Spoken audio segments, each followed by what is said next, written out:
राम राम मंडळी. तर आज तुम्हाला 100% आयुर्वेदिक भाजी दाखवणार आहे. हिवाळ्यामध्ये खूप जास्त प्रमाणात खाल्ली पाहिजे, कारण की खोकला, सर्दी, ताप आपल्याला चालू होणार आहे हिवाळ्यामध्ये आणि मुकामार्गसुद्धा उमळतो. तर ह्या भाजीचे नक्की सेवन करा.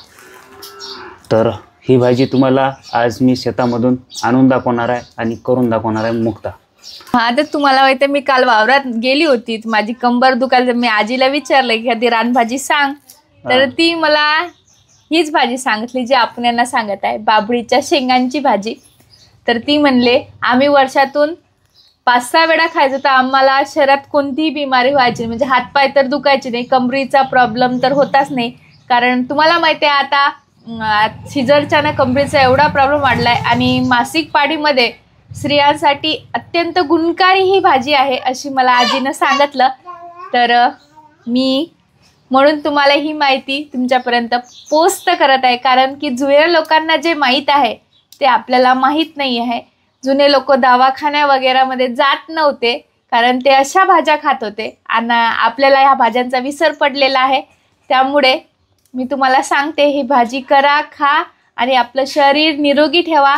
आणि विशेष महिलांकरिता ही भाजी अत्यंत उपयुक्त आहे, कारण आपल्यामध्ये अनेक अशा बिमाऱ्या चालूच राहते. जेवढं पुरुषांमध्ये त्याचं प्रमाण कमी आहे, कारण त्यांना सीझर वगैरे काही करायला नाही लागत, आपल्यावर ते बितते. त्यामुळे आपण हे भाजी नक्की खा. तर हे यांना मी आता शेंगा आणांना पाठवते. मस्त आणतो कवड्या शेंगा. कवड्या आणा. आणि पहिले आम्ही त्याचा डिंक राहतो ना, ते भाजून खायचो पहिले. आम्ही पण खायचो. हो, आणि पुस्तकं वया चिपवण्यासाठी पण त्याचा प्रयोग करतो पहिले. आणि सगळ्यात मोठी गोष्ट म्हणजे दात जर किडला असेल आणि दात जर ठणकत असेल तर ही भाजी नक्की खाऊन बघा, तुमचे दात मोकळा होणार. आणि सगळ्यात गोष्ट महत्त्वाची, याचं चूरण बनवून, म्हणजे जेव्हा आम्हाला खोकला होता ना, तेव्हा आम्हाला आजी आमची चूरण बनवून द्यायची. ते चूरण घेतलं की खोकला गायबसून जायचा. मी बरेच वेळा ऐकले, याचे अनेक असे फायदे आहेत. आणि काल आजीने पण मला सांगितलं. आणि हे टूथपेस्ट मध्ये पण वापरते. हो, कारण की बबूल दंतमंजन त्याचं नाव आहे. बबूल जर नाव ठेवलं असेल दंतमंजन, तर बघा तुम्ही त्याचे अनेक फायदे असतील, म्हणूनच ठेवलं ना. तर त्याची भाजी पण खाऊन बघली पाहिजे. मग दात घासायला तर उपयुक्त आहे, तर आपल्या शरीरामध्ये त्याचे अनेक फायदे होतीलच. तर मस्त आता कवड्या शेंगा आणतो, तुम्हाला शेतामध्ये व्हिडिओ पण दाखवतो त्याचा. तर आणा, मग मी तेव्हापर्यंत स्वयंपाक बनवून घेते आणि मस्त भाजी पण बनवते मग. तर चला. तर हे बघा, मस्त आता बाबूळच्या शेंगाचं झाड दिसलंय आणि त्याला शेंगा पण भरपूर लागलेल्या आहे. बघू शकता तुम्ही, कवड्या शेंगा आहे. मी काही तोडून घेतल्या आणि कवड्या शेंगा खायला जबरदस्त लागते.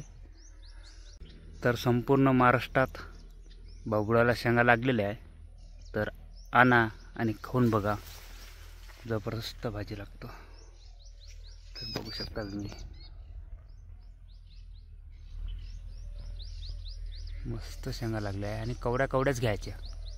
तर ह्या बाबुळ्याच्या झाडाच्या शेंगा तोडताना थोडे सावकाश तोडा, कारण की बघा काटे खूप जास्त प्रमाणात राहतो याला.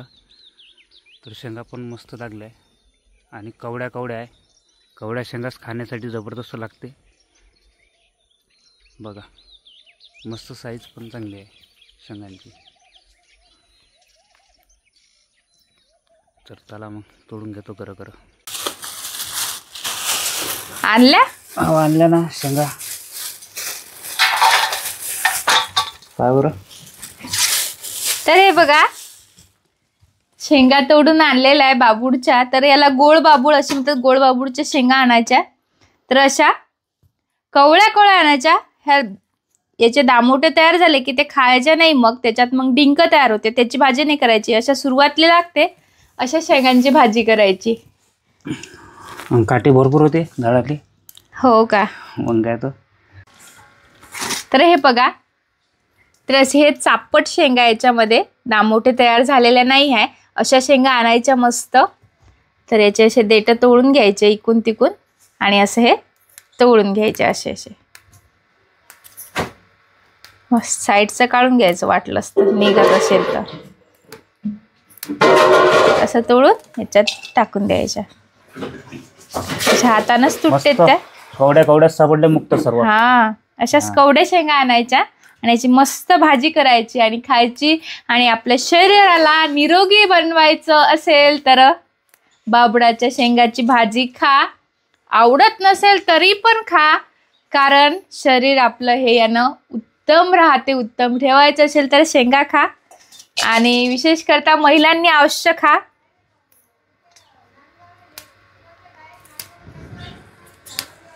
चला तर याला पूर्णपणे आता मी तोडून घेते आणि मस्त याची मग कशा प्रकारे बनवायला लागतं हे तुम्हाला सांगते. तर हे बघा, मी बाबुडीच्या शेंगा तोडून घेतलेला आहे आणि पाण्यामध्ये टाकून घेतले जेणेकरून यांचं सगळं धूळ हे वगैरे सगळं निघून जाणार. हे बघा अशा प्रकारे मी तोडून घेतलेला आहे आणि चांगले स्वच्छ पाण्याने धुवून घ्यायच्या. आणि इकडे बघा आपली चूल मस्त पेटलेली आहे आणि चुलीवरती ठेवलेलं आहे कढई आणि त्याच्यामध्ये टाकलं आहे पाणी आपल्या बाबळीच्या शेंगा उकडण्यासाठी. तर तुम्ही म्हणायचं उकडायच्या कशाला, तर ह्या पहिल्यांदा उकळून घ्यायच्या जेणेकरून याच्यामध्ये जे चिकटपणा वगैरे सर्व राहते ते सगळं निघून जाते आणि मस्त मग सुकी भाजी करायची. हे बघा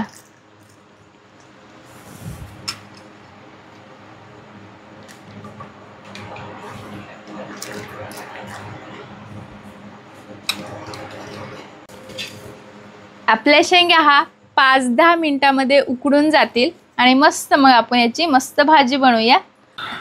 तर आपल्या शेंगा उकडलेल्या आहे बघू शकता. याचा कलर पण बदललेला आहे पाण्याचा पण. अशा उकडून घ्यायच्या. तर याला आता मी काढून घेते.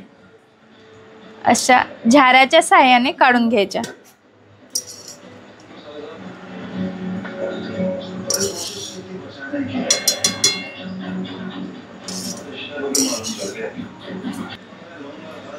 अशा उकडल्यामुळे याचा तुरटपणा चिकटपणा सगळं निघून जाते आणि मस्त याची मग सुक्की भाजी बनवायची. तर आता ती भाजी कशा प्रकारे बनवायची मी तुम्हाला दाखवणार आहे. चला मग. तर याच्यामध्ये आता मी 2 मापलं तेल टाकून घेते.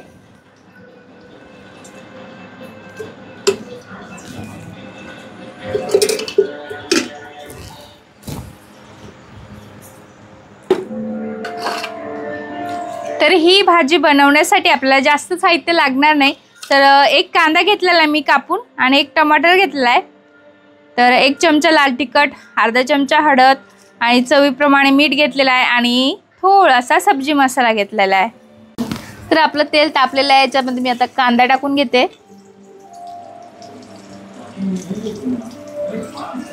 तर कांदा मस्त व्यवस्थित लालसर होऊ द्यायचा.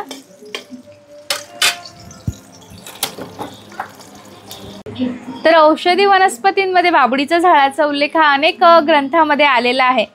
कारण की ह्याच्या म्हणजे सगळ्याच बुळापासून तर शेंडापर्यंत त्याचे अनेक असे फायदे आहेत. त्याच्या पाल्याचे फायदे आहेत, त्याच्या बियांचे फायदे आहेत, त्याच्या शेंगांचे फायदे आहेत आणि त्याच्या सालीचे पण फायदे आहेत.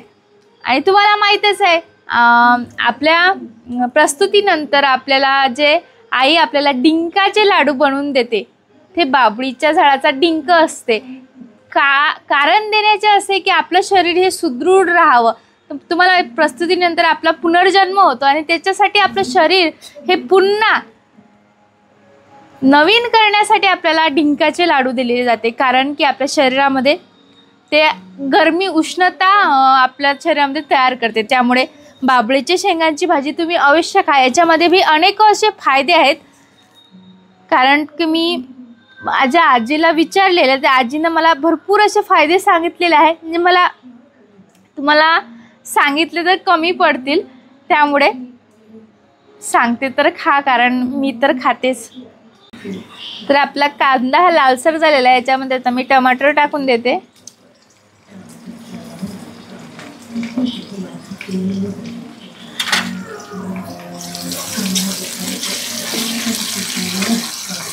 टमाटर पण व्यवस्थित होऊ द्यायचं.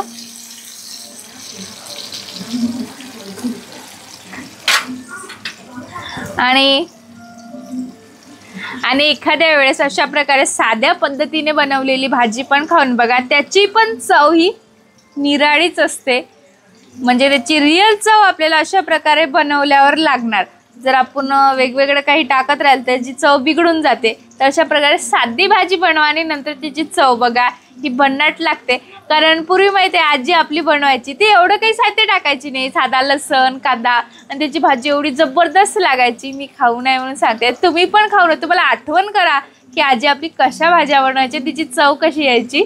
तर अशा प्रकारे बनवा आणि मस्त खा. म्हणून मी आज अशी बनवत आहे.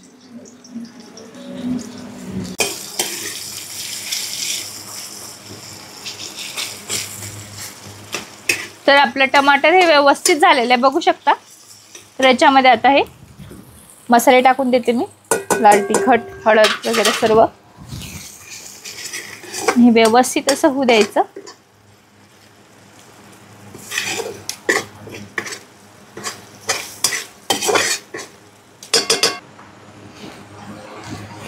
तर हे बघा आपले मसाले व्यवस्थित झालेले आहे आणि त्याच्यामध्ये टाकायचे हा बाबडीच्या शेंगा.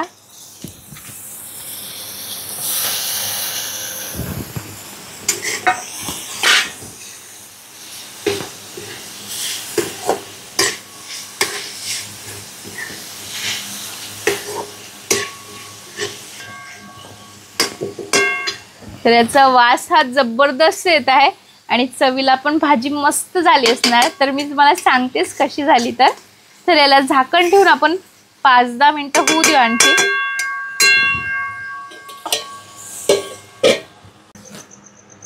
तर आपली मस्तपैकी भाजी शिजून तयार झालेली आहे, बघू शकता. त्याचा रंगही जबरदस्त आला आहे आणि वासही मस्त येत आहेत. माझ्या तर जिभेला चव सुटलेली आहे. तर यांना मी आता वाढून देते. घ्या इथंच मस्त गरमागरम जेवा. हो, मी पण वाढून घेते. तर सांगा कशी झाली आहे म्हणून. तर हे बघा, हे आताच शेतामधून पाणी देऊन आलेले आहेत तुरीला आणि लगेच म्हणले भाजी झाली नाही का, जेवायला वाढ. तर जेवायला वाढलेलं आहे मी का हो.